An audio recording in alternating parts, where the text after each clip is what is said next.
On June 14, 2021, a 23-year-old college student was asked by her American teacher at the university to meet him at a bus stop. An hour later, she was found in the woods near the bus stop, with severe injuries and covered in blood. Welcome to Red Eastern True Crime. If you enjoy this story, please subscribe to my channel. Let's start this story. Chen Shijun, born in 1998 in Cangzhou City, Hebei Province, China, was known for her kind and friendly personality. She grew up under the loving care of her parents. In 2018, she received an acceptance letter from Ningbo University of Technology, which led her to move from her hometown in the north to the southern city of Ningbo in Zhejiang Province for college. Chen excelled in her studies, received several scholarships, and made many friends during her college years. She thoroughly enjoyed her time in college. Unfortunately, at the end of her junior year, tragedy struck and Chen's life was abruptly cut short. On the morning of June 15, 2021, at 6:20 a.m., Chen's parents were awakened by a phone call from the police in Ningbo, about 1,000 kilometers away. The police informed them that something had happened to their daughter, but did not give any further details. Worried and unconcerned, Chen's parents rushed to Ningbo, arriving at about 1:40 p.m. that day. They immediately headed to the local police station, where they were asked to provide DNA samples.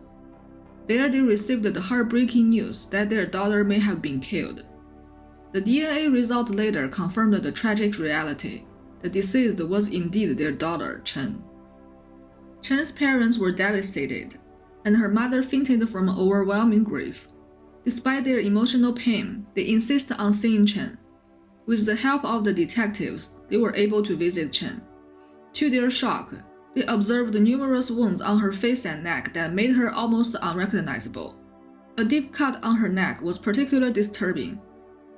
They wanted to remove the sheet to see the rest of Chen's body, but the detectives stopped them, explaining that Chen had suffered severe injuries all over her body and was in an extremely distressed state.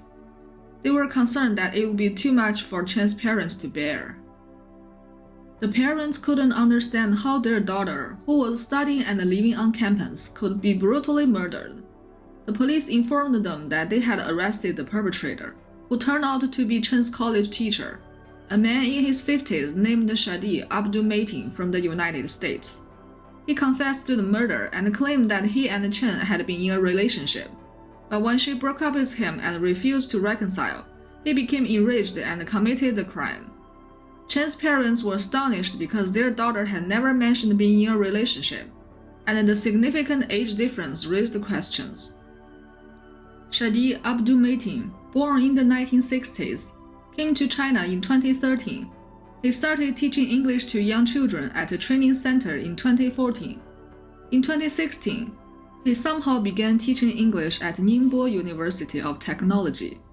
During this time, Shadeed married a Chinese woman, and they had a son in 2017. Importantly, they divorced shortly before the incident. Hello, my name is Shadeed. I'm from Los Angeles, California, a city rich in culture, diversity, and a city that's definitely best for someone who's trying to be culturally competent like myself. I graduated from Santa Monica High School. I also graduated from the University of Phoenix. On June 14, 2021, Shadeed arranged to meet Chen. It was a little after 8 p.m. when Chen rode her bike to a bus stop about a kilometer from her school. They had a brief conversation, but then Shadeed forcibly dragged Chen into the woods behind the bus stop and tried to harm her. Chen desperately fought back, which infuriated Shadeed. He suddenly pulled out a folding knife and stabbed Chen repeatedly. In a fit of rage, he then stabbed Chen's motionless body multiple times in the face and torso before fleeing. Passers-by quickly spotted Chen, and with the help of surveillance footage, police identified Shadeed as the suspect and arrested him later that night. Shadeed claimed that he had been in a relationship with Chen since 2019. He lied about being married and always used learning English as an excuse to see Chen. In 2021, Chen discovered that Shadeed was still married and repeatedly tried to break up with him. However, Shadeed refused, even resorting to verbal threat against Chen. This situation continued until the 14th. After persistent persuasion, Chen reluctantly agreed to meet him. Chen's parents, devastated by the loss of their daughter, wanted to retrieve her belongings from school and talk to her classmates and roommates, but school officials stopped them, saying it could bring a bad influence to the school. They also insisted that, quote, "The incident happened outside the school and has nothing to do with us," unquote.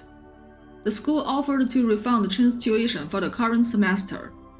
When Chen's parents posted information on Weibo, the Chinese version of Twitter, it was deleted. In response, they stood outside the school with a photo of Chen and distributed leaflets to raise awareness of the case. School security guards removed them, and the police warned them that their actions could be considered a riot and lead to arrest. Chen's parents couldn't communicate directly with her classmates. Later, online posts by netizens revealed that the school had warned the students not to discuss the matter if they wanted to graduate without problems. When Chen's schoolmates found out that Shadeed was the killer, they were really upset. They shared their anger online, revealing that his teaching skills were not up to standard and he had harassed many female students at the school. He had sent inappropriate pictures to female students, often asked them out, and made jokes about both male and female students during class. Shortly before the incident, a student posted on Weibo that she was relieved she wouldn't have to attend Shadeed's class that week. Even more troubling, many female students had reported his behavior to the school, but the school dismissed it as his personal matter. Shadeed often made negative comments about China and issues such as Taiwan independence in his classes, which led to complaints from students. Eventually, the school transferred him to another department. The case had sparked widespread public discussion, ranging from condemnation to the perpetrator to questions about the accountability of the school and the unregulated foreign teacher industry. People also criticized the special treatment of foreign students in China and expressed concern about the possibility of the death penalty for American criminals. Online users found that Shadeed lacked the necessary teaching credentials. His educational background was unrelated to teaching, and he had only an associate's degree from the United States, not even a bachelor's degree. In contrast, similar positions held by Chinese individuals typically require at least a bachelor's degree, with many preferring candidates with master's degrees. In addition, Shadeed had no formal training as a teacher. In the United States, he worked in telecommunication product sales. Shadeed had been teaching English to children in China for just over 2 years. He was dismissed from the educational institution for undisclosed reasons, but was quickly hired as a university teacher. In terms of career progression, this was a remarkably rapid rise compared to the usual path for Chinese professionals. Shadeed once shared a Facebook post in 2019 that showed a conversation with Lili Liu, the director of the school's International Exchange Office, discussing the renewal of his contract. In the chat, Lili Liu wrote, quote, "You must stay," unquote. This raised the concerns that Ningbo University of Technology was overlooking inappropriate behaviors by foreign teachers.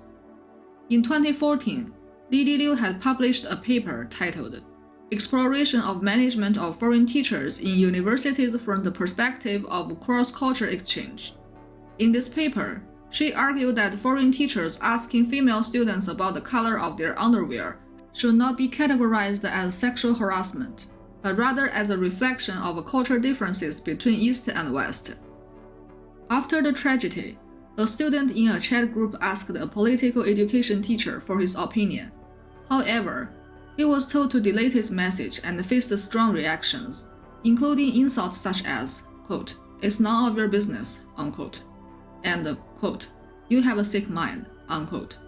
In the same group, the vice dean of the faculty said, quote, "Many have criticized our school after this incident. I think the main victim here is our school," unquote. Netizens later discovered that the person who made this statement was Zhang Zhixin, the vice dean of the Marxism faculty at the school. Ironically, the university's official Weibo account had previously shared a photo about rhino conservation, emphasizing that every life deserves respect. However, their response to the victim Chen seems to contradict this sentiment. What's good to know is that the university saw a significant drop in enrollment the following year. On April 21, 2022, the Ningbo Intermediate Court publicly announced the first verdict, sentencing Shadeed Abdul Mateen for death for premeditated murder. Shadeed appealed the verdict. 3 months later, on July 29, 2022, the Zhejiang Provincial High Court held a second trial. Shortly thereafter, it was declared that the original sentence upheld. The court emphasized that Shadeed's rights were protected, with 2 appointed lawyers and a professional interpreter. Officials from the U.S. Embassy also attended the trial. As of now, there is no set date for Shadeed's execution. If he were a Chinese citizen, it may have already happened. Online information shows that China has executed several criminals from Asian countries for drug trafficking. In recent years, however, death row inmates from Canada, Australia, and Germany have not seen their sentences carried out. Some Chinese schools have a puzzling situation. They encourage love for country and discourage excessive admiration of foreign cultures. But when it comes to foreign teachers, even basic screening is often overlooked.